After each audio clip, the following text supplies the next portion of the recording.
So welcome to Training Tuesday from the Chief Procurement Office of General Services. We are going to go over any updates and reminders from our office. We have a countdown. We'll go over the Illinois Procurement Gateway, and we'll talk about where you can find some additional CPOGS training, and we'll finish up with our life hack for today. All right, updates and reminders. On the next two upcoming Training Tuesdays, we sent out an email flyer to all of our CPOGS, APOs, and SPOs. On 10/31, we're going to be going over our new CPOGS RFP template. And on 11/7, we are going to have Melissa Mooney join us to go over C2D guidance. That's their commitment to diversity guidance. Also, the CPOGS will be releasing CPO Notice 2024.04 today. So make sure to keep an eye out. That CPO notice is in regards to the CPOGS diversity and inclusion in procurement training. So again, that should be released today. All right, Halloween is only 7 days away. I hope everyone is ready for all their trunk or treats and lots of sugar highs from their kiddos. Thanksgiving is 30 days away, and New Year's Eve is 68 days away. So again, if you have contracts expiring for calendar year end or even early in January where you have a need, now's the time to start working with, if you haven't already, hopefully you start working with your agency and your SPO to get those accomplished before everybody is taking lots of leave time around those holidays. All right, let's jump into it. The Illinois Procurement Gateway, the IPG, has a new website address which comes with a new look and feel. Today you will notice that our chat feature is on. Please feel free to ask questions and our IPG team will be monitoring the chat. Any questions not answered in the chat may be utilized in a future FAQ document that will be released in the near future. So let's start and take a look. The first step in utilizing the IPG is having access. If you have never had access to IPG and your position requires you to, please submit the access request form. The form does provide the instructions on how to complete and how to submit the form. If you previously had IPG account as a state user, you will not need to submit this form to access the new system.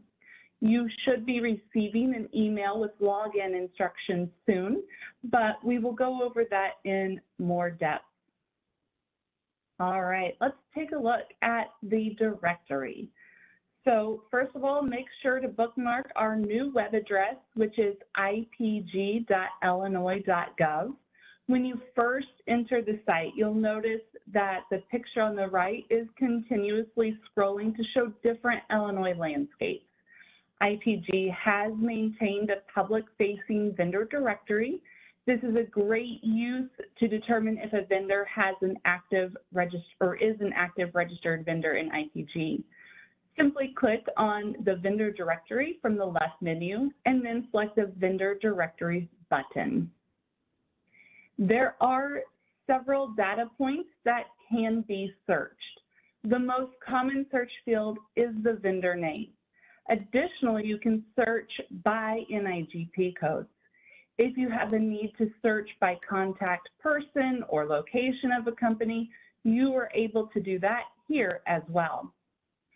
Towards the bottom of the screen, you are able to filter results by SBSP status, in addition to if they are registering as a prime and subcontractor, or just a subcontractor.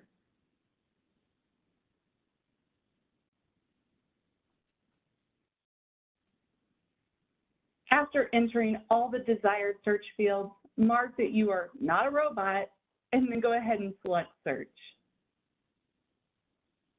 The page will refresh and provide the search results. You can access the public or the vendor's public information by selecting the vendor hyperlink name on the left-hand side. A split screen will appear on the right-hand side of the screen to show all the public-facing information. All right, let's talk about logging in. All of our user profiles have been carried over to the new system. That means if you already had a state user account last week, you have the same access now.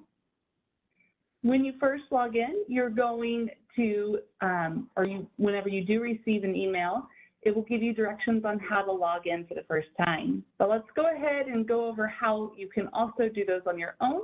In the top left of the screen, you'll see the login information. Since this is the first time logging in, you'll be able to select Reset Password. If you ever forget your password in the future, you'll use this process then as well. All right, you will be redirected to this screen to input your username, select that you are not a robot, and then enter Send Reset Link.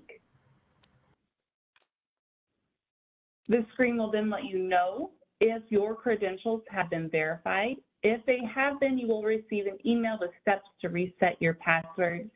Please wait to use this process until you receive the initial email to kick off from the website that it is ready for you to go ahead and log in.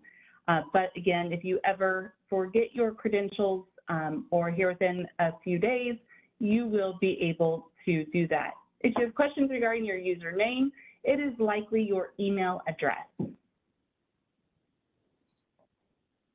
All right, so once you've logged in, this will be your home screen or your dashboard.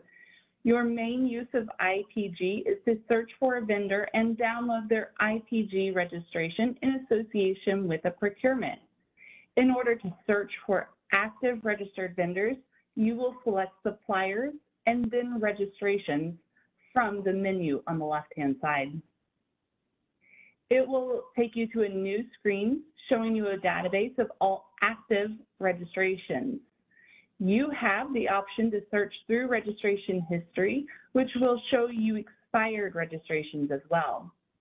On the right-hand side, we see many results are included in our current search and other ways to customize our search. For instance, you can sort, filter and search, customize columns showing, and export your results. The feature you are likely to use the most is the filter and search. Once you've selected filter and search, the options will appear on the right-hand side of the screen.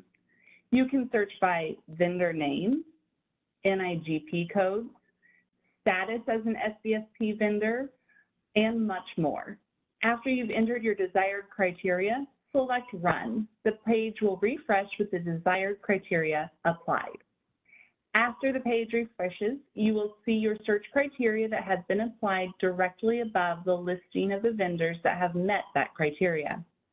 Please note this is only pulling active registrations since I am in that data set. Once you have identified the vendor you want to look at, click on the hyperlinked name. Once you've entered the vendor's registration, you can see the vendor's IPG number, when they were accepted, and when their registration expires, and if there were any flags associated with that vendor. Flags are notated with a color response of yes or no. Yes responses are also color-coded with a red box. Please note that some flags are still informational, but any flags at all will trigger the yes response.